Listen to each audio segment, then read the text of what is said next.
Hi, this is Marie Socal, and I'm your Mix Spotlight artist for the month of October.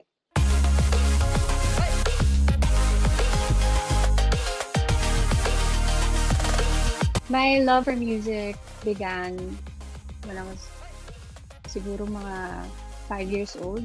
4 years old actually. Kinder pa lang ako, pinapakanta na ako ng parents ko.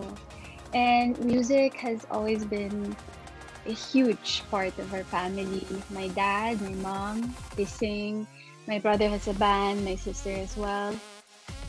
They all sing and they all have their different tastes sa music. So, na-absorb ko yun growing up. So, siguro yun yung reason bakit ako na nagka-interest sa music.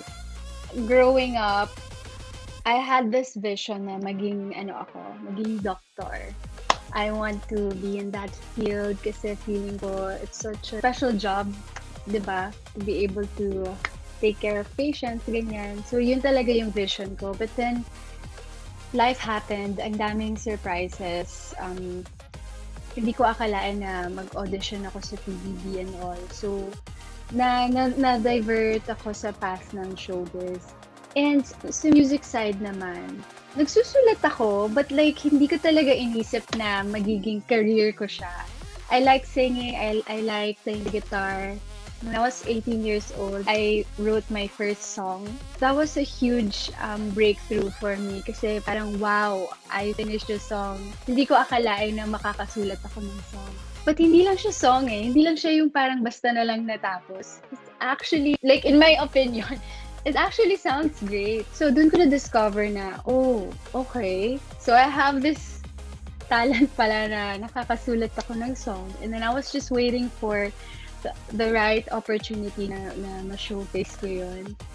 I guess nangyari siya sa akin a few months before the pandemic. Yes, as I've mentioned earlier, 18 years old ako nagsulat. So, that was medyo a long time ago na. But then, on and off kasi ako eh. So, siguro sometime in 2018, nagkaroon talaga ako ng feeling na kasi at that time, parang dami ko nang nasulat and such a bummer kung hindi yun mapapakinggan ng mga fans ko, ng mga tao. Kasi ako, whenever I write songs, in my head, parang magiging hit to, magiging hit. Kahit hindi siya magiging hit, but like in my head, pag nagsusulat ako, magiging hit to.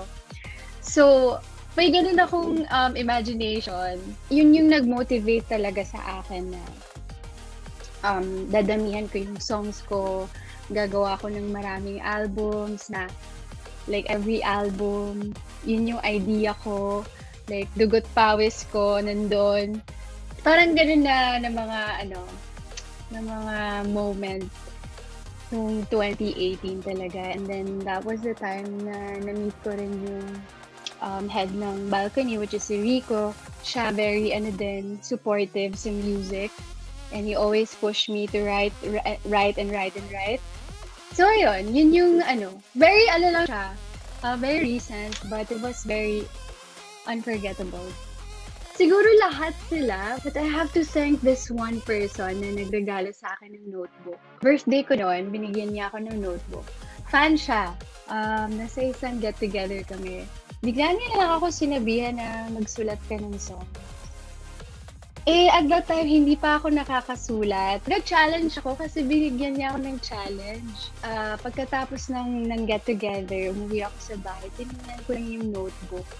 Parang, sige na nga, magsulat ako. Tapos timing pa na may crush ako noon na hindi ako gusto. So, ayun, nagsulat lang ako. Tapos na-amaze na ako na, oh my gosh, nakatapos ako ng isang kanta. I mean, parang hindi siya super nag-influence sa akin musically, but she was the one who inspired me to write my first song. So I really have to thank her for that. Pinilit ko yung papa ko na turuan ako ng gitara.